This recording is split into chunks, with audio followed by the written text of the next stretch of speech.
You will hear a conversation between an international student and the accommodation department. You have 30 seconds to look at questions 1 to 3.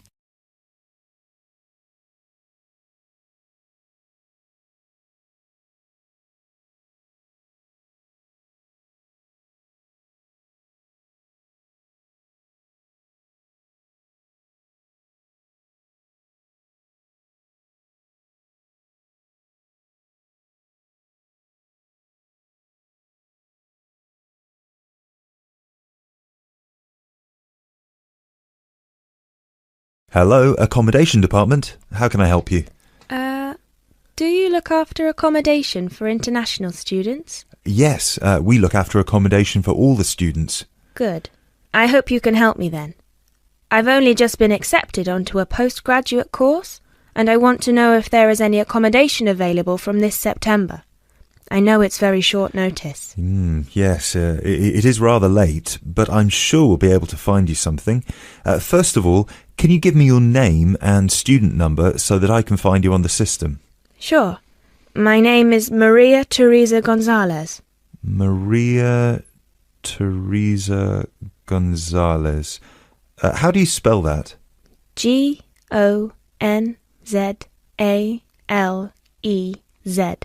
Thank you. Got it. And your student number, please? SHU 300715PG. SHU 300715PG. Ah, here you are. Department of Modern Languages. Yes, that's me.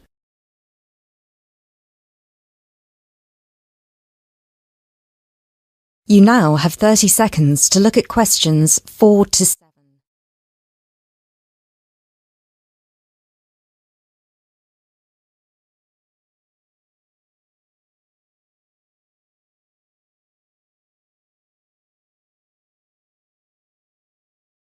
Okay, now there are several options for postgraduate students. Firstly, there is the Trigon. This is a new block near to the station and not far from the main campus. Accommodation is what we call cluster accommodation. What does that mean? There's a small group of rooms, usually 6, each with its own bathroom clustered around a lounge kitchen area which is shared. Oh, I see. That sounds good. They are very popular. The price for these is £99 per week, and we do have some availability left. However, for postgraduate students, there are other options. And what are they? There's another apartment block called The Cube, located near the west gate of the campus. Accommodation there is in 1 or 2 bedroom self-contained flats. So, the cube is self-contained? How does that work? Well, basically, they're just like ordinary apartments. Each apartment has 1 or 2 study bedrooms with ensuite bathroom, a lounge and a kitchen. And what is the price of those? For the 1 bedroom, it is £180 per week, and for the 2 bedroom, it is £110 per week for each person. And can I choose who I share with? If you have a friend and you would like to share with them, of course, we can reserve a 2-bedroom apartment for you both. Otherwise, you just have to share with whoever else is there. Obviously, it will be another woman. I will have to think about this. Do I have to make a decision now? No, but we don't have much accommodation left, so I can't guarantee that there will still be availability if you leave it too long. Yes, that's fair.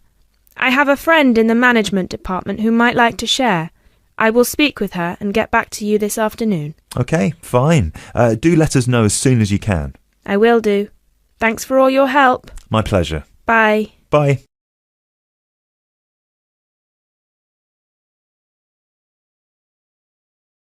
That is the end of part 1. You now have half a minute to check your answers.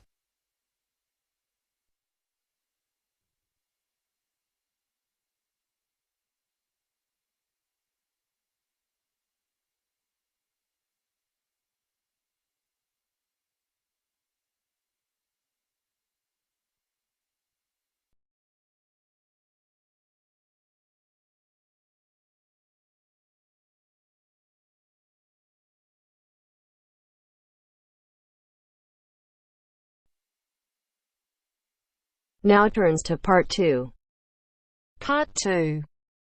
You will hear part of a radio programme in which the manager of the Apollo Leisure Centre is interviewed about the centre. First, you have some time to look at questions 11 to 16.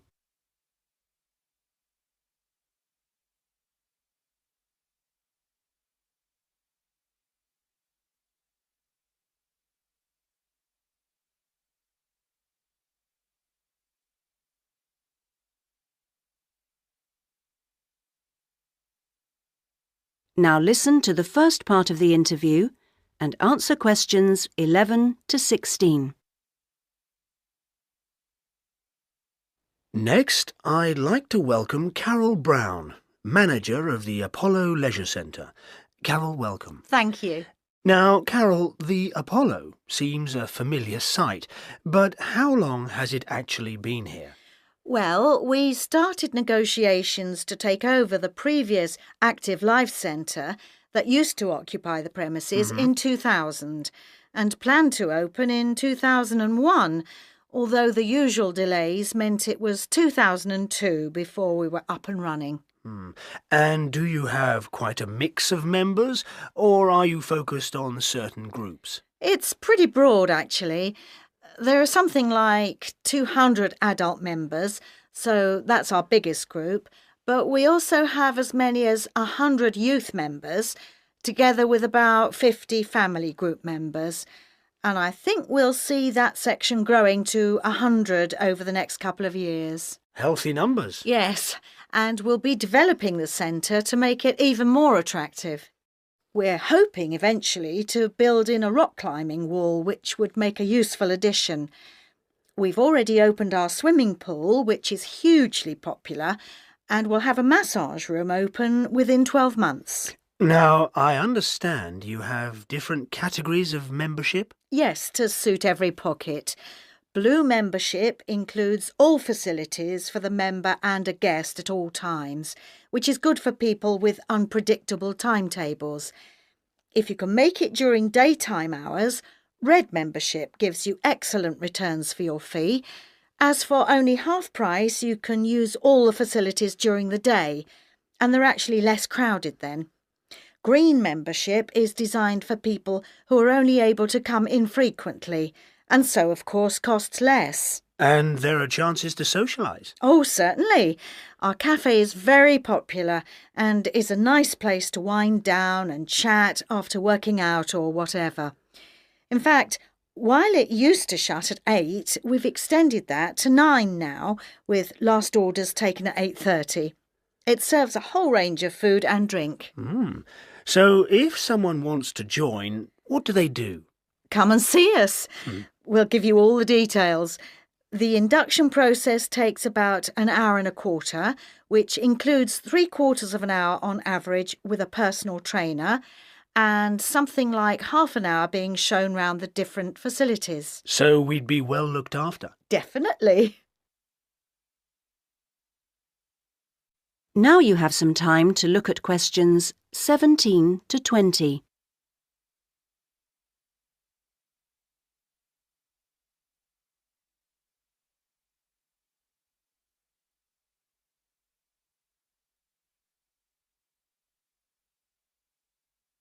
Now listen to the rest of the interview and answer questions 17 to 20.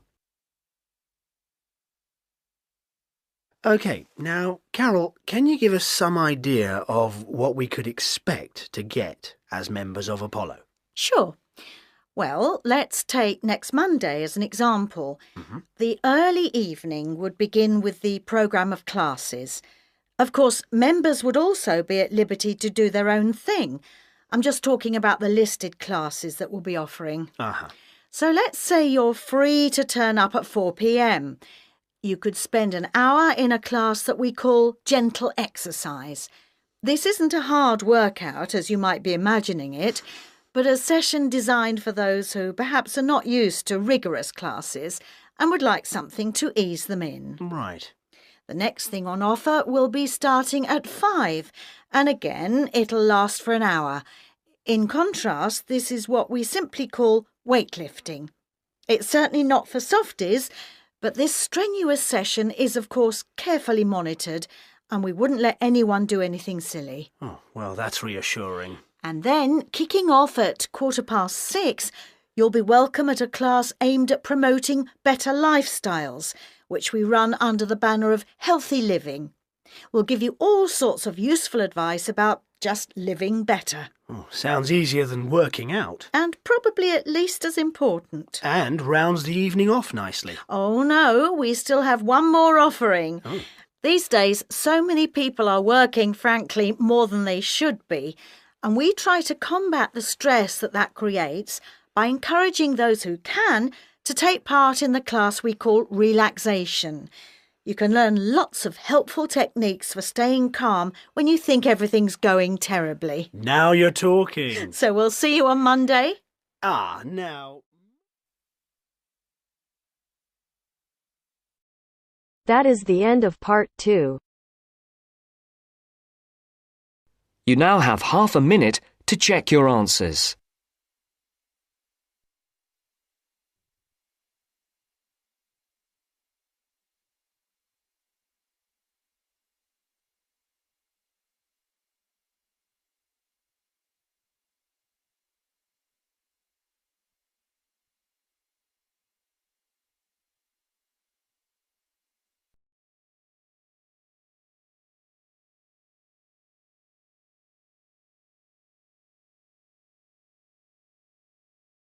Now turns to part 3. Part 3. You will hear a student, Alex, asking his tutor for advice about essay writing. You now have 30 seconds to read questions 21 to 27.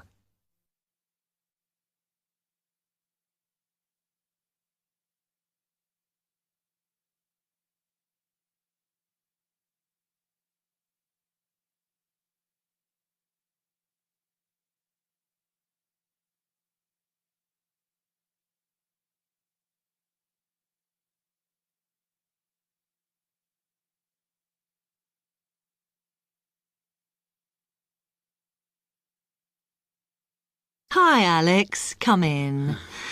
I gather you wanted some help with writing essays. Yes, I'm finding this first term difficult, and I'm worried about the assignments we have to do for January. Well, let me see if I can help. You shouldn't panic about it, because essay writing is a very straightforward process, really. What it involves is organising the information that you want to include. You shouldn't have more than you can easily manage within the word count. Make sure you haven't got too much or anything irrelevant. You need to look at that and work out what you need and what you don't need before you start. And then you just have to think about how you're going to put forward your argument. Oh, that sounds very straightforward when you put it like that. But I'm worried I haven't got the necessary skills for writing an effective essay because English is my second language. Well, perhaps you misunderstand the skills you need. You need to be able to analyse your data, and then I would say the skills of interpretation and expressing yourself are important. Perhaps it's this last one that bothers you, but the more essays you write, the more you will develop these skills. Yes, and I don't quite know how to improve at that. Though, as you say, I know practice will help. And I need to make sure I've got everything ready before I start. Yes. What is vital to good essay writing is preparation. So make sure you build in enough time to do the research you need. Are there any other sources I can use to help me with essays? Yes. You should go to the library and look through the reference section, because there are books that focus on the style we use in academic writing, and those will help you a lot. The other thing that you should think about is what happens when you've actually written your essay. Too many students just complete their work and hand it in, whereas what you should be doing is making sure that you edit it as thoroughly as possible. Oh, yes, that's a good idea. Then I'd pick up any mistakes and also see if it reads logically. Exactly. The other thing is, again, what a lot of students do is get their essays back, look at the marks, then just file it away. They don't realise that if they checked it through and looked at what the tutor had written, then they can learn from their old essays. Yeah, I can see that's a good idea. So, is that okay? You can always come back to me. You now have 15 seconds to read questions 28 to 30.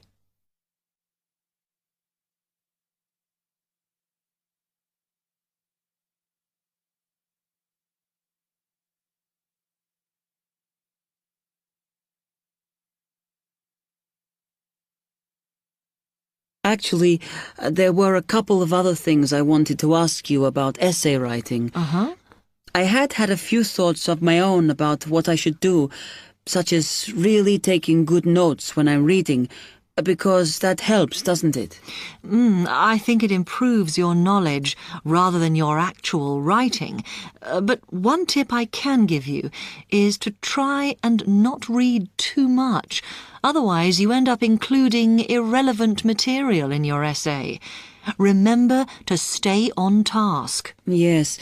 Sometimes I have problems interpreting the questions correctly, or the whole question seems overwhelming to me. What I try to do is highlight the key parts and divide it into smaller chunks so I can manage it. Well, you might find it useful to break it down even further by making sure you understand all the words perfectly before you start. Things like assess or comment and such like. Yes, I see. Sometimes, after an objective analysis, the question actually asks you for a subjective opinion. But you must remember to support your arguments if that's the case. One final comment I can make is about using your own words. You must try to do this as far as possible. You're expected to summarise what you've read, not just string together a list of quotations. In fact, you shouldn't have too many. Just use them where it's really important. Okay, thanks. Do you read other students' essays when you've finished? No. Why? Is that a good idea? Well, you can confuse each other, so I'd advise against it. But it's up to you. Okay. Thanks very much for your time.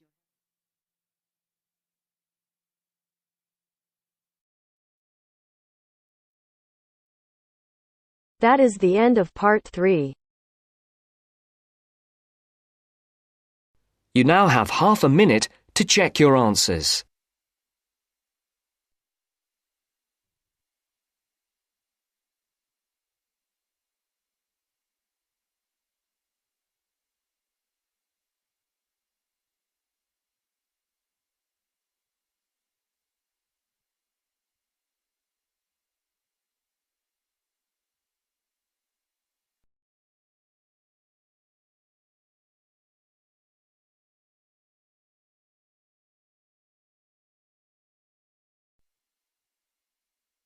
Now turns to part 4. Part 4. You will hear a lecturer talking about the process of fossilization. First, you have some time to look at questions 31 to 40.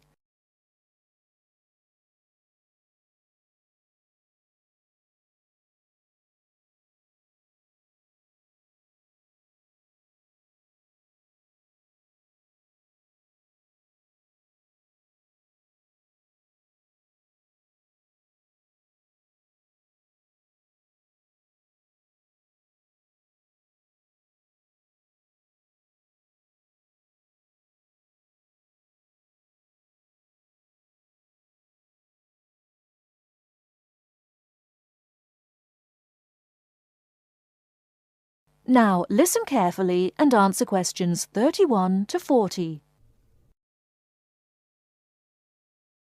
The foremost exhibition in any great natural history museum is almost invariably a skeleton of a large dinosaur, often the famous Tyrannosaurus rex, or T-Rex as it's usually known. Thus, one would think that these skeletons are plentiful, one for each museum, and more to spare in the basement. Well, here's an interesting fact. Almost every one of those T-Rex skeletons are just copies of the original fossils, and we only have 20 sets of these in the whole world. And the most complete is still missing 1/5 of its bones, and the rest are missing a lot more. And given that these dinosaurs once numbered in the thousands and existed on this earth for perhaps 3 million years, you can realize an obvious fact. Fossilization is actually an extremely rare occurrence. Fossilization can only occur when, after an animal dies, it is buried in soft mud or silt relatively quickly before the body completely rots or is torn to pieces by scavengers. Given this fact, the overwhelming majority of fossils are in marine sediment, where former marine life sank to the sea bottom, where sediment was being continually deposited. This means that we have a fairly good idea of the life in Earth's ancient oceans, but a much sketchier view of the land-based life forms. Fossilization on land needs water and mud, meaning that it is most often near ancient river sites and lakes. But it is still so rare that there are, in fact, large stretches of geological time about which we don't quite know what was happening at all. So, given that fossilization is so rare, the natural question is, what can increase its odds? Well, fossilization mostly occurs with organisms which meet 3 basic criteria. 1, they must have hard body parts, for example, shells, plates, bones, and teeth. Unfortunately, the soft parts just rot away far too quickly to be fossilized. And I say unfortunately because it is often the soft fleshy features that most interest us. An elephant's trunk, for example, would not fossilize, and from the skeleton alone, we would never know the trunk was there. The second criterion for more likely fossilization is that the organism in question must have existed in considerable numbers and be spread over a wide geographical range. This simply increases the statistical probability that one of them will one day be fossilized and hopefully found. Finally, and by the same logic, the species needs to have existed on the Earth for a long time, and the longer, the better. So, these are the 3 main criteria, but there are others. Being a large size, for example, helps us to notice and discover them as fossils more easily, and being a marine organism, as mentioned, helps also. Trilobites, a strange sort of ancient crab, are a perfect example. Their body structure was one of hard plates. They existed over virtually the whole world of their time and over a huge span of geological history, over 250 million years in fact, one of the longest ranges of any creature ever. Added to this, some species could grow to relatively large sizes, and they lived in the sea. Perfect. These creatures meet all the criteria, and as a result, museums all over the world are spilling over with trilobite fossils of all shapes and sizes. As far as fossils go, they are common. So, let's think about T-Rex once again. It too basically meets all the criteria that we mentioned. It has hard parts, being the bones, had some dispersion, and had been around for a long time, although it cannot compare to trilobites in this respect. However, it does have one important advantage over trilobites. It is large, very large, which means we can discover it far more easily than many other fossils. And here's another advantage. Dinosaur hunters are a dedicated and fanatical breed, continually at work in all the likely sites of the world. Basically, us human beings are fascinated by these creatures. So much that we are always searching for them, probably more than any other types of fossil, meaning that more T-Rexes will inevitably spring up in the future, and one is certainly glad for this.